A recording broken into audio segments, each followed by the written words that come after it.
Ağalar İdrisoğlu, xoş gəlmisiniz. Necəsiz? Pis deyirəm, gümraham. Yaxşı. Yaxşıyam, yaxşı əhval-ruhiyyədəyəm. Qarşıdan yubileyə gələn adam necə olmalıdır ki? Yaxşı olmalıdır, yaxşı olasınız. Allah ömür versin. Bugün maraqlı bir söhbət ərsəyə gətirmək istəyirik sizlə.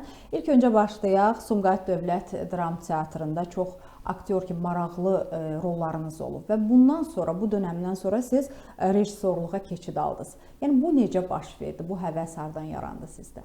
Sabir bəy 24 yaşında olanda Uzaq əsrlərin həqiqəti adlı bir çox maraqlı piyes yazmışdı. Zərdüştün dili ilə insanın azadlığa mübarizəyə səsləyirdi. Zərdüştün dili ilə Sovet ölkəsinə qarşı üsyan qaldırmışdı həmin vaxtı Sabir bəy. Sonra talih imkan elədi, mən Ağdam teatrına rəhbər elədiyim vaxtı biz həmin tamaşaya quruluş vermək istəyirdik. Elə oldu ki, mən Sumqayıt Teatrına rəhbərliyə gəldim və tamaşanı tamamlamağı isə Cahit Hilaloğlu vardı. Çox istedadlı bir adam idi. 1956-cı ildə deməli Azərbaycanın milli bayrağını Qız Qalasından qaldıranlardan biri idi. Ona görə həbs eləmişlər. Uzun müddət siyasi məhbus kimi yatmışdı. Onun da ürəyi icən idi bu əsər. Elə oldu ki, tamaşanı tamamlamağa o tamamlayacaqdı. Biz 1990-cı ilin yanvar ayının 20-sində həmin tamaşanın premyerasına gedəcəkdik. Amma talih elə gətirdi ki, 19-20 yanvar bizim qara günlərimiz oldu, gedə bilmədik. Sonra ümumiyyətlə teatrlarda işləmədi, dayandı və beləcə nə Sabir bəy, nə də mən həmin tamaşanın premyerasını görə bilmədik. Amma talih sonra imkan elədi mənə ki, 90-cı ildə Sabir bəyin Sumqayıt Dövlət Musiqi Dram Teatrına mən rəhbərlik elədiyim vaxt, bədii rəhbəri direktor olduğum vaxt 50 illik münasibətilə tamaşa hazırlayanda həmin tamaşadan maraqlı parçalar ora salmışdıq. Tamaşaçılar gürültülü alqışlar hər şeyi qarşılayırdılar. Bəs bu rejissorluğa həvəs qaldı deyirsiniz, məsələn, mən bəlkə də elə əvvəldən rejissor olmaq həvəsində olmuşam. Çünki niyə görə? Mən 15 yaşından bədii yaradıcılığına məşğulam. Kiçik hekayələr yazırdım, kiçik səhnəciklər yazırdım, məqalələr yazırdım. Masalda çağırış qəsdi vardı, orada məqalələrim çap olunurdu, hekayələrim çap olunurdu. Elə həmin yaşından da masalda deməli Adil Səfərov və Şakir Həsənov bir miniatür teatrı yaratmışlar. Mən orada bir aktyor kimi də çıxış edirdim. Amma onunla paralel orta məktəbdə, Nərman Nərmanov adına masalda 2 nömrəli məktəbdə dram dərnəyi yaratmışdım. Yəni o məktəb uşaqlarla bir yerdə səhnəciklər hazırlayırdım. Artıq o vaxtdan başlamışdı. O vaxtdan artıq məndə rejissuriya böyük həvəsi vardı. Sonra masalda maşın traktor stansiyası vardı. Mən orada dispetçer işləyəndə Nadir Adgözəlov vardı. Allah rəhmət eləsin, dostum idi. Onunla bir yerdə yenidən teatr studiyası yaratdıq. 1971-ci ildə gəldim. Sənədlərimi əlbəttə ki, rejissuriya götürmədilər. Çünki həmin vaxtı seçmə adamları götürürdülər. 6 nəfər idi ki, bunlar götürüləcək. Ona görə mən məcbur olub sənədlərimi aktyorluq fakültəsinə verdim. 4 il aktyor kimi orada oxudum. SSR Xalq Artisti Mehdi Məmmədovun sinifində. Hətta birinci kursu qutaranda mənim ilk arzum jurnalist olmaq idi. Hətta jurnalist olmaq istəyirdi. Yəni Mehdi müəllimə yaxınlaşdım ki, mən gedib jurnalistikada oxumaq istəyirəm. O mənə elə gözəl bir məsləhət verdi. Dedi ki, sən aktyorluğu oxu, qutar, məqalələr yazırsan. Teatr aləmini yaxşı biləndən sonra piyeslər də yazarsan, başqa bir işlər də görərsən. Əslində bir-biri ilə bağlıdır həm də. Hətta demirsən rejissora, imkan olar gedib rejissor kimi də təhsil davam etdirərsən. Beləcə mən qutardım, 75-ci ildə getdik Şəki Dövlət Teatrını yaratmağa. Bir 6 ay orada mən işləyəndən sonra Sumqayıt Teatrına cavan aktyorlara ehtiyac olduğuna görə məni Sumqayıta dəvət elədilər. Gəldim 76-cı ildən aktyor kimi oraya başlamağa. Amma daxilimdə rejissorluq var. 77-ci ildə Sumqayıtda Ümid adlı bir teatr studiya yaratdım. 300 nəfər həmin studiyanın həvəskarları vardı. Aktyor dostlarımla bir yerdə onlara dərslər keçirdik, tamaşalar hazırlayırdım. 79-cu ildə teatr studiya oldu, Xalq Teatrı. Və elə bil dövlət teatrı ilə paralel biz tamaşalar oynayırdıq. Həftədə 4 gün dövlət teatrı tamaşa oynayırdıq. Teatrın mən aktyoru idim. Orada tamaşalarda çıxış edirdim. Və 4 gündə bu kollektiv tamaşalar oynayırdı. Biz əsasən uşaq tamaşaları oynadığımıza görə bizim tamaşalara tamaşaçı çox gəlirdi. Çox gəlirdi. Elə bununla bağlı sual vermək istəyirəm ki, biraz əvvəl özünüz də qeyd elədiniz ki, Sumqayıt Dövlət Musiqili Dram Teatrında çalışırdınız, hətta rəhbərlik edirdiniz və bu dövrdə tamaşalara gələnlər çox idi. Elə o müddətdən sonra da siz Dağıstana getdiniz və orada Dağıstan, Azərbaycan Beynəlmiləl Teatr truppasını yaratdınız. Bu necə baş verdi? Mən bu sözdən əvvəl bir-iki əlavələr eləmək istəyirəm. Deməli, mən necə oldu ki, rejissor təhsili alası oldum da. Yəni, o teatr studiyaları rəhbərliyi, xalq teatrın rəhbərliyi elədiyim vaxtı artıq dövlət teatrın rəhbərləri məndən konfliktdə olurdular. Çünki bunlar tamaşa təşkili bilmir. Mən burada tamaşalar təşkil edirdim. Baxmayaraq burada da, teatrda da tamaşalar qoyurdum. Tamaşaların ikinci rejissor oldum, rejissorlarla bir yerdə. O vaxt Allah rəhmət eləsin, deməli, Mədəniyyət Naziri vardı, fəlsəfə elmləri doktoru Zakir Bağırov. O məni məcbur elədi. Dedi, oğlum, mən görürəm sən rejissor həvəsin var. Amma sən aktyor olduğuna görə biz səni rejissor ştatlarına götürə bilmirik. Mən məsləhət bilirəm, get Moskvaya təhsil al. Biz sənə göndəriş verəcəyik. Beləliklə, onlar mənə göndəriş verdilər. 1981-ci ildə mən getdim Lunaçarsk adına Dövlət Teatr Sənəti İnstitutunda təhsil almağa. O, beynəlxalq səviyyəli bir institutdur. Xarici ölkələrdən tələbələr çox idi. Biz 25 nəfər bir yerdə oxuyurduq. 10 nəfər Sovet ölkəsindən idi, 15 nəfər xarici ölkələrdən idi. Amma orada təhsil almaq çox çətin idi. Düzdür, biz qiyabı oxuyurduq. Hamı da ali təhsilli idi. Amma ilin 4 ayı oradaydıq. 4 ayında, məsəl üçün, 2 ay bir gelib tamaşalar hazırlayırdıq və bizlə həddindən artıq çox ciddi idilər. Rejissora həvəsin, bacarığın yox şərtlər. Məsələn, biz qutarana qədər artıq bizdən 8 nəfəri çıxartdılar. Yəni, sənin gələcəyə rejissora həvəsin, bacarığın yoxdur. Yəni, həqiqi istedadlara qiymət Həqiqi istedadlara qiymət verirlər. Orada axırıncı kursda oxuyanda mən getdim Ağdam teatrına rəhbərlik elədim. Sonra mən Sumqayıtdayam axı. Sumqayıtın rəhbərliyi məni məcbur elədilər ki, sən Sumqayıda qayıdıb bu Sumqayıt teatrına rəhbərlik eləməlisən. Gəldim Sumqayıt teatrına. Teatr dram teatrı idi. Bəli. Mən də fikirləşdim ki, tamaşaçının marağını yaratmaq üçün filarmoniya yox, heç nə yox Sumqayıtda. Bu teatrın janrını dəyişim. Elədim musiqili dram teatrı. 80 dənə həmin vaxtı ştat aldıq biz. Mədəniyyət Nazirliyinin, sonra həmin vaxtı Allah canını sağ eləsin, baş nazirimiz Həsən Həsənovun sayəsində 80 ştat aldıq. Oldu musiqili teatr. 97-ci ilə qədər mən o teatra rəhbərlik elədim və artıq bəzi konfliktlərimiz vardı Mədəniyyət Naziri ilə. Bir-birimizi başa düşə bilmirdik. Niyə? Nəyə görə? Onlar dediyini mən qəbul eləmirdim, mənim dediyimi onlar qəbul eləmirdim. Ümumiyyətlə, mən tarix boyu yenilik olmuşam. Yeni təkliflər verirdim, yeni işlər verirdim. Ağır dövr idi, çətin dövr idi və mən gördüm, yox, belə çətin olacaq. O vaxtda da 97-ci ildə bir ay Dağıstanda qastrolda olduq. Sumqayıt Dövlət Musiqili Dram Teatrından bizi çox yüksək səviyyədə qarşıladılar. O vaxt orada Dərbənd rayon icra hakimiyyətinin başçısı vardı, Seyid Camalovич Qurbanov. Seyid Camaloğlu Qurbanov, Azərbaycanlı idi. O mənə təklif edirdi, bəlkə sən gələsən ilə bizlə işləyək, bir yerdə teatr yaradaq, belə eləyək. O həvəsləndirdi məni. Ona görə də mən Sumqayıt teatrından işdən çıxıb, 97-ci ildə getdim Dağıstanda. Dağıstan Azərbaycan Beynəlmiləl Teatr truppasını yaratdım. Orada təkcə Azərbaycanlılar dördü. Dağıstanın ayrı-ayrı millətlərindən Darginlərdir, Ləzgilərdir, Kumuklardır, Naqaylardır, ayrı-ayrı millətlərin nümayəndələri ilə bir gözəl teatr truppası yaratdıq və çox yüksək qarşılayırdılar həmin vaxtı. Belə danışırsınız, mən görürəm ki, çox böyük işlər görmüsünüz teatr sahəsində və çox gərgin iş rejimində işləmisiniz. Və mən Sərhədsiz Dünyamız bir kitabı yazmışam. Bütün bu hadisələr onların içərisindədir. Çapa hazırlanır, çıxacaq. Bu aralıqda da həm pyeslər, həm bədii əsərlər, bəs bunları necə çatdırırdınız eyni zamanda? Mənə tez-tez belə suallar verirlər, açığı və mənim dostlarım var, Dostlar klubunda. Onlar deyirlər ki, Ağalar İdrisoğlu hər gün 25 saat işləyir. Yəni günü 24 saat oldu, 25 saat işləyir. Bilirsiniz, mən 4 yaşında haqq dünyasına qovuşan qardaşımın adını daşıyıram. 1940-cı ilin mart ayının 15-də o anadan olmuşdu. 50-ci il mart ayının 16-sında mən anadan olmuşam. Görürsünüz, tarixi hadisələrdir. Onun adı Ağa olub. 44-cü ildə atam Böyük Vətən müharibəsində olanda anamın qucağında acından, xəstəlikdən ölüb. Çünki çörək yox, bir şey yox. Soyuq hava, qar, şaxta, fevral ayı birisi də boz aydı. Və anam həmin vaxtı ürək keçmə xəstəliyi tapıb o qardaşımın ölümündən pis təsirləmişdi.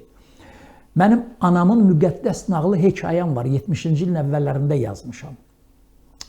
Deməli, qadınlar bir yerdə yığışıblar, ərlər müharibədədir, qar yerdə ola-ola, bizim həyatın axırına yaxın yerdə qarı əlləri ilə qazmağa bir şey də olmayıb. Qazıblar, o uşağı orada dəfn ediblər. Çox acınacaqlı. Acınacaqlı hadisədir. Mən də dünyaya gələndə götürüb mənim adımı qoydular Ağalar. Və valideynlərim mənə həmişə deyirdilər, sən iki adamı yaşatmalısan. Həm də qardaşınızı. Qardaşımı yaşatmaq üçün. Yəni, özümü həm qardaşımı yaşatmaq. Yəqin ona görə də bilmirəm Allahdan nətərdəndir. Mən bədii yaradıcılığa məşğul olanda da deyirdim qardaşımın adını. Yəni, yazdığım əvvəl ilk məqalələrin onun adını gedirdi, Ağa Mehdiyev. Və ona görə də belə fikirləşirdim ki, yox, mən bunu işi davam etdirməliyəm. Baxmayaraq, 26 il mən teatrlar bədii rəhbəri direktor işləmişəm. Çatdırmaq olmurdu. Tamaşalar hazırla, teatra rəhbərlik ilə, tamaşaların təşkil ilə. Həm də bir mənəvi öhdəlik götürmüşdünüz. Mən götürürdüm, gündəliklərim vardı. O hekayələrimi, piyeslərimi qısa götürüb yazırdım ora. Artıq mən 2000-ci ildə Dağıstandan qayıtdım, gəldim, Azərbaycana gəldim. O teatra mənim dostum Tariyel Qasımov getdi Dağıstanda, o teatrı açdı. Mən artıq Azərbaycanda 2001-ci ilin əvvəlində Dövlət Gənc Tamaşaçılar Teatrında qurucu rejissor kimi işə başlayanda ən əsas da 98-ci ildə Dağıstandan başladım o hekayələri, piyesləri yazmağa. Yəni günümü sərf edirdim ona. Artıq qurucu rejissor işləyəndə də Azad Azərbaycan qəzetində paralel şöbə müdürü olanda da bu yazıları başladım çox yazmağa. İndi təsəvvürlün 97-90 o vaxta qədər yazmışdım piyeslər. Hekayələr yazmışdım. Məsələn, mənim İnan Mənə piyesim 85-ci ildə SSR-nin 48 dramaturqu içərisində laureat olub. Moskvada deməli İskustva nəşriyyatı, Məhəbbət və başqaları antologiyası çap edib. O piyesi ora salıb. Mən əvvəllər Moskvada oxuyanda rus dilində yazırdım. Özdə yeganə Azərbaycanlıyam ki, piyesim SSR antologiyasına düşür. Və belə qənaətə gəlmək olar ki, danışdıqlarınızdan əsasən insan içindəki o istəkdir. İnsan istəsə 24 saatı 25 saat da eləyib, işlərini çatdıra bilər. Eləyə bilər. Mənim, bəli, özünü dəyiş adlı bir fəlsəfi traktım var, yazım var. Bəlkə onu 100 minlərlə adam oxuyub, imkan varsa, girin saytlarda var, 100 minlərlə oxuyub adam. İnsan necə özünü dəyişdirə bilər? Xarakterini necə dəyişdirə bilər? Əslində gündəmimizin mövzusudur. Psixologlar, yaşam koçları. Bəli, necə istəyə bilər özünə səbir yaratsın, başqa eləsin. Mən onu hələ Moskvada 81-ci ildə oxuyanda bizim müəllimlərimiz bizi məcburləmişlər onu yazmağa. Çünki deyirdilər, siz gələcəkdə teatrlara rəhbərlik eləyəcəksiniz. Martın 10-u Milli Teatr günü idi, bildiyimiz kimi. Bu ilki bayram ötən illərdəkindən nə ilə fərqlənir sizcə? Açığı mən səmimi deyim, əvvəlki bayramdan bu bayram çox fərqlənirdi. Bu dəfə mən hiss elədim ki, həqiqətən də böyük teatr bayramı keçirildi. Bu bayramın əsas rəhbərliyi Azərbaycan Mədəniyyət Naziri cənab Adil Kərimli başda olmaq şərti ilə, Teatr Xadimlər İttifaqının sədri, xalq artisti, şöhrət ordenli Hacı İsmailov başda olmaq şərti ilə, Milli Akademik Teatrın bədii rəhbəri Mehriban xanım Ələkbərzadə, Əməkdar İnsaniyyət Xadimi Dövlət mükafatı, onlar olmaq şərti ilə bu bayram yüksək səviyyədə təşkil olunmuşdu. O qədər yüksək səviyyədə oldu ki, hamımıza xoş gəldi. Hətta mənə məsələn, teatr fədaisi medalı verildi. Azərbaycanda teatrın inkişafı üçün, hətta dünya səviyyəsinə çatması üçün sizcə lazımi işlər görülürmü? Bilirsiniz, bugün dünya teatrları çox inkişaf edib. Yəni mən tez-tez dünya teatrları ilə maraqlanıram, girirəm məsələn YouTube-da tamaşalarına baxıram. Dünya teatrı çox inkişaf edib, açığı. Və biz ona çatmaq üçün bəzi islahatlar aparmalıyıq Azərbaycanda. Bax, məsələn, o islahatlardan birini, məsələn, mən deyə bilərəm. Əgər biz deyirik ki, Azərbaycan teatrı çox inkişaf eləsin, Azərbaycan teatrlarını kommunal xərclərdən azad eləmək lazımdır. Ya da faizini azaltmaq lazımdır, nəyin bahasına olsun ki, teatrlar axı tamaşalar elədən böyük pul qazanmırlar. Çünki tamaşalara tamaşaçı gəlini çox azdır. Mən çox narazıyam Azərbaycan Təhsil Nazirliyindən. Nəyə görə? Onlar bir agentlik yaradıblar. Məktəbə qədər və məktəb yaşlı tələbə şagirdlərlə bağlı agentlikdir. Bilirsiniz, 85-ci ildən sonra Qarbaçovun bədnam yenidən qurma siyasəti ilə bağlı teatrlara həmin vaxtı maraq azaldı. 80-ci illər, 90-cı illər maraq az idi. İndi həmin vaxt o uşaqlar artıq valideyndilər. Yəni onlar özləri teatra getməyiblər, teatra maraqları olmayıb. Aşılamırlar. Bəli, bəli. Onlar da öz uşaqlarına şərait yaratmırlar ki, teatrın tamaşalarına gəlsinlər. Agentlikdə işləyən adamların da əksəriyyəti onlardır. Biz 2 dəfə onlarla görüşə getmişik. Mən Gənc Tamaşaçılar Teatrının qurucu rejissoru kimi teatr rəhbərliyi deyib getmişəm. Və onlarla çox söhbət aparırıq. Məsələn, mən təklif eləmişəm ki, teatrlarda dram dərnəyi yaradılsın, studiyalar yaradılsın. Bu narkomaniyanın qabağını alar, uşaqların bekar il gəzməyin qabağını alar. Dəhşət bir şeydir ki, valideyn pul verir uşağına, get McDonald's-da nəsə yeyərək gətirə. O 10 manat ona vermirsən, onun 3 manatını ver, uşaq gəlsin, teatrda tamaşaya baxsın və doğrudan da çox şey öyrənsin. Axı, teatr sözün həqiqi mənasında çox böyük bir məbəddir. Müəllimlərin müəllimidir də. Güzgüdür əslində. Bəli, güzgüdür. Böyük bir güzgüdür. Yəni, kölgədən qaranlığa çıxarılan böyük bir işıqdır. Ona görə teatra çox gəlmək lazımdır. Bax, bizim qonşumuz Gürcüstanda teatra maraq böyüdür. Niyə görə? İnsanlar teatra çox gedirlər. Bəzən çörək, o qıtlıq dövrdə olar.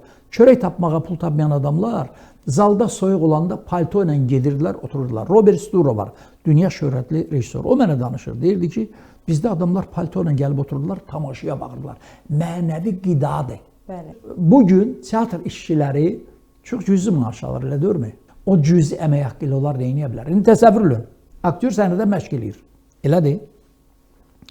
Və beynində fikirləşir.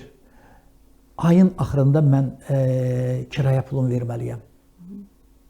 Ya da fikirləşir. Aldığım əmək haqqı 10 günə çatacaq. Bəs mən sonra hardan pul tapmalıyam? Mən də rejissoram axı, məşq eləyirəm. Mən də onun günündəyəm. Yəni rejissor da elə böyüyə. Həyat qayğıları boyun. Qayğılar o qədər bizdə çoxdur ki, tamaşalarımız var, maraqlı tamaşalarımız var. Bax, indi bugün hal-hazırda bizdə Kod adı VX tamaşası var. Vətən xainin arvadları adlı Mehriban xanım hazırlayıb tamaşanı. Gənc Tamaşaçılar Teatrında oynanılır. Çox yüksək səviyyəli bir tamaşadır. Tamaşalarımız var. Məsələn, mən öz teatrımızın rejissorlarından çox razıyam.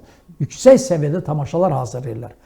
Amma o valideynlər hansılar ki var, teatra uzun müddət getməyiblər, uşaqlarına imkan vermirlər. O uşaqlar tamaşalara gəlsələr, teatral böyüyərlər, inkişaf eləyərlər. 500 minə qədər məktəblər var, çoxdur. Məktəblər həddindən çoxdur. O məktəblərin hər biri ayda bir dəfə tamaşaya gəlsələr, bütün tamaşalar tamaşaçı olacaq, hər şey eləmək olar. Ona görə bax, bu işləri görmək lazımdır ki, həll olsun. Ağalar bəy, piyes yazan dramaturqlar çox azdır. Sizcə, onlarda bir həvəs yaratmaq üçün nə etmək lazımdır? Bəs Sovetlərin dövründə, məsələn, bir piyes yazırdıq. Mən də piyeslər yazırdığımda Sovetlərin dövründə 5-6 piyes ilə, indi baxmayaraq mən 15 piyesin müəllifiyəm, onların 6-7-sini Sovetlərin dövründə yazmışdım. O vaxt bizə yüksək qonorar verirdilər. Çox yüksək qonorar verirdilər. Ümumiyyətlə, Sovetlərin dövründə yazıçılara yaxşı qonorar verirdilər. Nə qədər idi?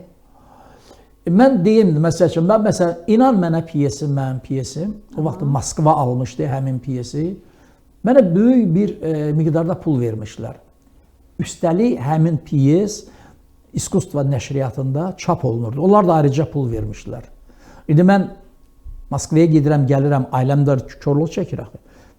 Demək olar, biz 6-7 ay həmin o piyesin qonorarı ilə dolandıq. Yüksək səviyyədə də yaşayırdıq. Bilirsiniz, indi məsəl üçün piyesə çox cüzi miqdarda qonorar verirlər. Yəni də gəlir çıxır maddiyyata. Bəli, maddiyyata. Yəni həvəs dramaturq fikirləşir. Mən piyes yazaram, heç onun pulunu ala bilməyəcəmsə mən nəyi yazaram? Götürüb elə hekayə yazaram, nə bilim başqa bir şey yazaram, çap olunar. Yəni bugün istedadlı bizim yazıçılarımız, şairlərimiz çoxdur. Biz maddi maraq yaratmaq lazımdır. Mən neçə illərdir deyirəm ki, Azərbaycanda teatr, kino ilə bağlı bir jurnal olmalıdır. Ayrı-ayrı jurnallar var da, lazımsız jurnallar var. Niyə bu jurnalı yaratmayaq ki, həmin dramaturqlar, kino ssenaristlər öz ssenarilərini, piyeslərini orada çap elətdirsinlər. Yayılsın da, təbliğ olunsun. Heç olmasa bu formada təbliğ olunsun. Piyeslərə yüksək formada qonorar verilsə, yazanlarımız çox olacaq. Quruluşçu rejissoru olduğunuz teatrlarda, gənc tamaşaçılar teatrında hansı işlər görülüb? Çətin bir dövr yaşamışam, ağır yaşamışam, məşəqqətli bir ömür keçirmişəm. Təsəvvürən teatr rəhbərləmək çətindir. Baxmayaraq nə qədər səbrim, dözümüm var. 2 dəfə infarkt keçirmişəm, 4 ürəyimin damarı dəyişdirilib. Mərkəzi Ürək Klinikasının rəhbəri, professor Kamran Musayevə təşəkkürümü bildirirəm. Özümü çox gümrah hiss eləyirəm, özümü çox yaxşı hiss eləyirəm və bugün yüksək əhval-ruhiyyə ilə yazıram və bu il mənim ilimdir. İndi Qazax teatrında mənim Telegram piyesimin son məşqləri gedir. Məşhur rejissor, sənətşünaslıq üzrə fəlsəfə doktoru, əməkdar artist Xəzər Gəncəli tamaşaya hazırlayır. İnan mənə piyesimin keçənləri hazırlamışdı, böyük uğurla getdi. Orada məşqləri gedir, tamaşa olacaq. İlin əvvəli artıq məni Sumqayıt Dövlət Dram Teatrı sevindirdi. Mən 92-ci ildə tərcümə elədiyim Georgi Xuqayev Varlıyev, o vaxtda da quruluş vermişdim o tamaşaya. Yaxşı da getmişdi. O tamaşanı artıq onlar təzədən hazırladılar. Teatrın baş rejissoru Firudin Məhərrəmov Xalqarsda hazırladı. Yanvar ayının 16-sında tamaşanın yüksək premyerası oldu. Həddindən artıq böyük tamaşa oldu. Hüseynbala Mirələmovdan Gəlinlik Paltarı adlı romanını səhnələşdirmişik. Sonra biz, Allah rəhmət eləsin, böyük ictimai xadim, yazışı, Qəmbər Şəmşiroğlu ilə Ağdaban Haray adlı bir piyes işləyirdi. Dünyasını dəyişdi. İndi o piyesi mən tamamlayıram hal-hazırda. Asif Mərzili ilə Sonuncu Əmir bir müharibə ilə bağlı roman yazıb, onu səhnə üçün hazırlayırıq. Onunla bir yerdə Cəlil Məmmədquluzadənin deməli Danabaş kəndinin müəllimi və Ər yarımçıq piyesləridir. Onlar üzərində iş aparıram. Onları tamamlamaq istəyirəm ki... Gərgin iş rejimimiz davam edir. Gərgin iş davam eləyir. Onları tamamlayacağım. Onunla bağlı bir əlavə yenə də piyeslər var, hekayələr var. Onları işləməliyəm. Yəni, ilin sonuna qədər təsəvvürlə mən planı tutmuşam və əlimdən də gələni eləyəcəm ki, işlər yaxşı getsin. Çünki niyə görə? Mənə artıq 75 ilimi keçirirlərsə, deməli mənə avans verirlər o mənada ki, yəni mən bu işləri tamamlayayım, bax bu işləri görüm. Sonra Lənkəran teatrı məsələn mənim Şah İsmail piyesimi tamaşaya hazırlayacaq. Əli Qurban çox istedadlı bir rejissordur. O tamaşaya hazırlayacaq. Çox maraqlı piyesdir Lənkəran teatrında. O tamaşaya quruluş verməyi planlaşdırır. Yəni ilin sonuna qədər mənim belə bir işlərim çox olacaq. Ürəyinizə, qələminizə sağlıq. Çox təşəkkür edirik. Mən də sizə çox təşəkkür edirəm. Çox sağ olun. Və bir daha deyirəm, mən inanıram ki, bu studiya dünyada tanınan böyük işlər görəcək və böyük uğurlar qazanacaq. Çox sağ olun. Çox sağ olun. Hər şeyə görə sağ olun. Minnətdarım.